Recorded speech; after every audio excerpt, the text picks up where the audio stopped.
Bonjour à tous, bienvenue à cette édition un peu particulière du Cap Invest 2020. Et nous sommes très heureux de vous recevoir à partir de ce lieu absolument mythique ici, le Grand Rex.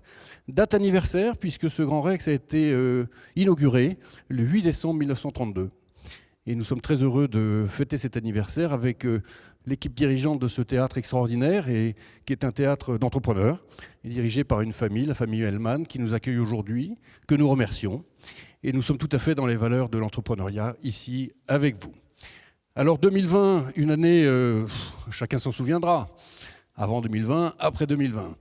Eh bien, année de pandémie, bien entendu, où nous nous étions préparés à vous soutenir, vous, les fonds d'investissement, nos partenaires, à soutenir votre sous-jacent d'entreprise, les 4000 entreprises du sous-jacent du fonds de fonds de BPI-France, au maximum du maximum, sans se fixer de limites, quoi qu'il en coûte, comme avait dit le président de la République.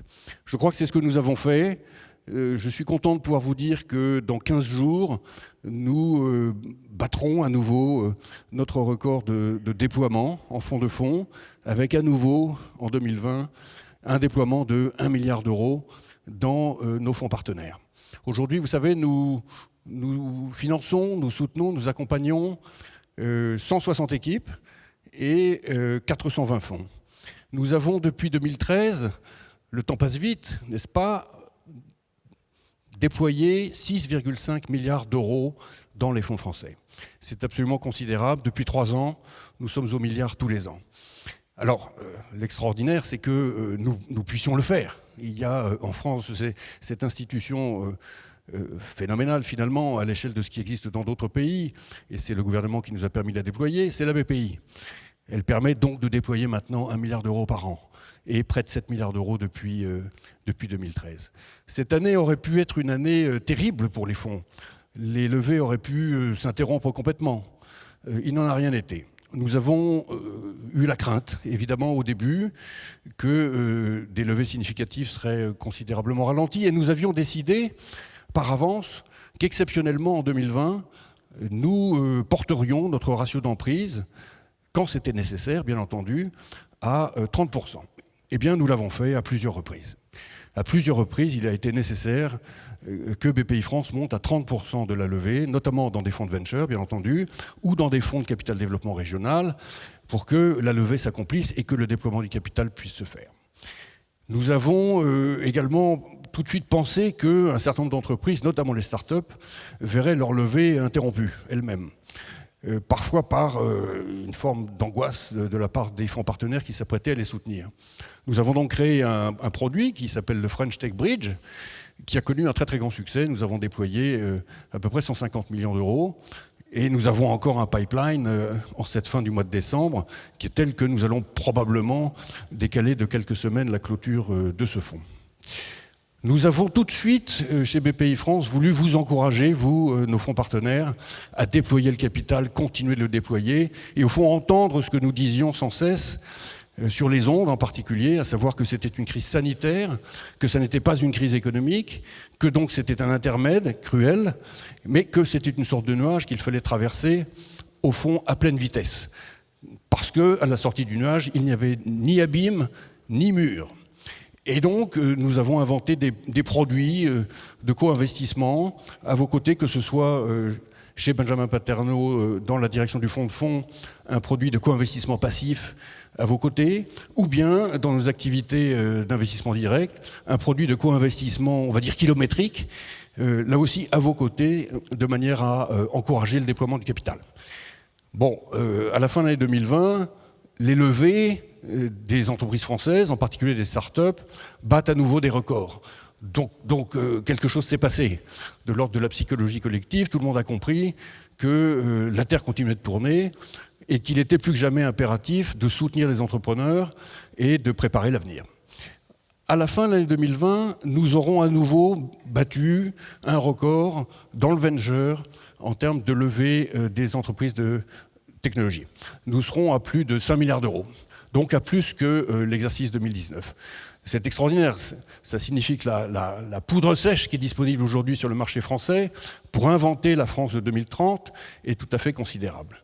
Alors, quels sont les grands messages que j'ai envie de vous passer aujourd'hui dans la lignée de ceux que je passais dans les années précédentes.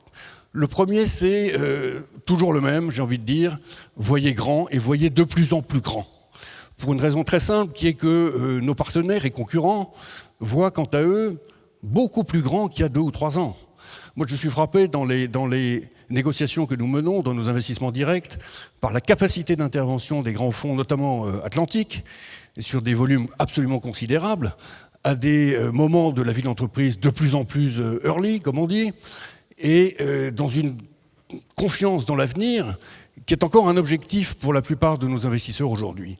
Et donc ce changement mental et psychologique, passer à la culture de la catapulte vers le futur, en réalité, il est toujours à accomplir en France. Il n'est pas encore totalement acquis. Il n'y a pas encore assez en France d'équipes qui sont capables d'avoir l'audace de mettre ce que je vois venir de grands fonds américains, notamment sur des valeurs technologiques. Donc la première chose, c'est on voit grand. On voit grand dans la tech, mais on voit grand également dans les territoires. C'est-à-dire qu'on se souvient que le Mittelstand français ne sera reconstruit dans les 15 ans qui viennent que si nous mettons du capital dans quantité d'entreprises familiales dans chacun des départements français. Donc voir grand dans les territoires, ça veut dire augmenter le nombre des équipes spécialisées dans le small cap dans tous les départements français. Ça nous paraît absolument indispensable. Et là aussi, pour des tickets qui ne sont pas des tickets de toute petite taille. Deuxième axe très important, évidemment, et ça sera la stratégie cœur de BPI-France en 2021, c'est la Banque du Climat. La Banque du Climat, j'ai presque envie de dire, tout le monde lève les yeux en se disant c'est évident. C'est évident, sauf que nous avons communiqué à la fin du mois de septembre notre plan et nous avons très clairement dit que nous allions déployer 20 milliards d'euros dans les 4 ans qui viennent dans la dimension climatique. Évidemment, vous serez par conséquent non surpris de voir que nous allons vous challenger sur ce sujet-là. Il est essentiel que dans le déploiement du capital de BPI-France, capital direct comme fonds de fonds, la dimension climatique soit de plus en plus intégrée, et à tous les niveaux. C'est-à-dire non seulement les diagnostics climatiques doivent être faits, l'influence doit être accomplie, la présence dans les conseils d'administration doit servir, mais par ailleurs, dans les constantes de valorisation, on doit quantifier la dette climat. On doit faire attention à la manière dont les valeurs sont établies aujourd'hui, parce que trop souvent, nous le constatons chez BPI-France, la dette climat n'est pas prise en compte dans la quantification des valeurs. Donc nous serons à vos côtés, dans nos accélérateurs que nous avons bâtis pour vous, bien sûr, mais également dans la relation que nous avons avec vous, pour pousser cette dimension climatique plus que jamais, en profiter également pour vous indiquer quels sont tous les produits du portefeuille de BPI-France, puisque nous avons construit un énorme continuum de produits pour accompagner vos participations. Donc nous le ferons, et 2021 sera scandé par cet objectif-là. Un autre objectif dont j'ai souvent parlé, c'est que le capital risque français soit mieux connecté au capital risque européen. Et d'une manière générale, le private equity. Mais j'insiste spécialement sur le venture, parce qu'on voit se déplacer et se développer des places de venture dans différentes villes. Au fond, on est dans les conurbations, mais le monde allemand, le monde suédois, un peu italien, scandinave pour l'essentiel, évidemment Londres, et les équipes sont trop peu connectées. Et il y a trop peu d'équipes transnationales. Donc tout ce que vous pourrez venir nous proposer, je suis très sérieux, en termes de fonds transnationaux, private equity ou venture, nous l'examinerons, j'ai envie de dire, presque en priorité. C'est absolument fondamental de construire un pont vers l'Allemagne, en venture. Il est fondamental de créer un pont vers la Suède, la Scandinavie, toute la plaque danoise et finlandaise. Et il est également fondamental de continuer de développer des fonds avec nos amis et partenaires italiens. Il est essentiel pour la compétitivité européenne, pour la puissance tout simplement, que nous connections ces écosystèmes face à celui qui est notre grand concurrent évidemment, tout en étant notre financeur et notre partenaire, la plaque américaine. Un autre message, vous ne serez pas surpris, c'est que je pense que la performance des fonds doit continuer de progresser. C'est essentiel pour que les capitaux continuent d'arriver de l'extérieur. Vous savez qu'on a livré des batailles considérables année après année, notamment avec le Scale-up Tour, pour convaincre les LPs étrangers de venir vous financer, être d'ailleurs des alternatives à BPI-France ou des alternatives au Fonds européen d'investissement. Il est essentiel que les grands investisseurs, LP américains notamment, mais également potentiellement chinois ou les family office européens, investissent dans le private equity et dans le capital risque français. Pour ça, il n'y a pas d'autre équation que la performance. La performance peut être encore améliorée. Nous pensons qu'elle peut être encore améliorée. J'insiste bien sur ce point. Il n'y a pas encore assez de fonds, notamment dans le venture en France, qui constamment rendent du x3 ou du x4.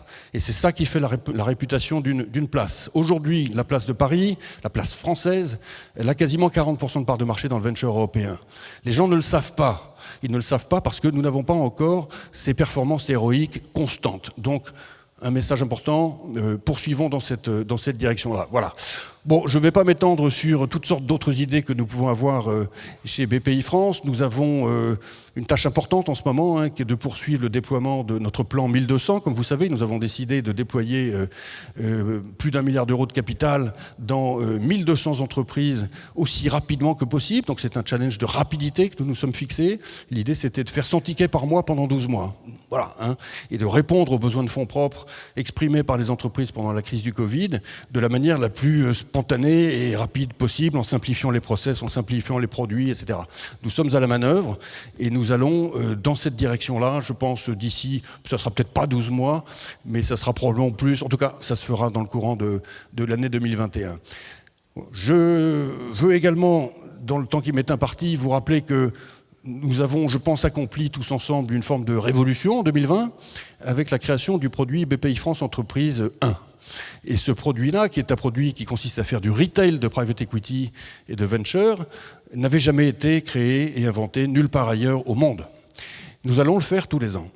Et si j'ai, au fond, un rêve à formuler, c'est que nous ne soyons pas les seuls. C'est que les grandes institutions, les investisseurs institutionnels, qui, la plupart d'entre elles, ont comme nous des sous-jacents de portefeuilles très importants, de plusieurs milliers d'entreprises, eh bien fassent la même chose.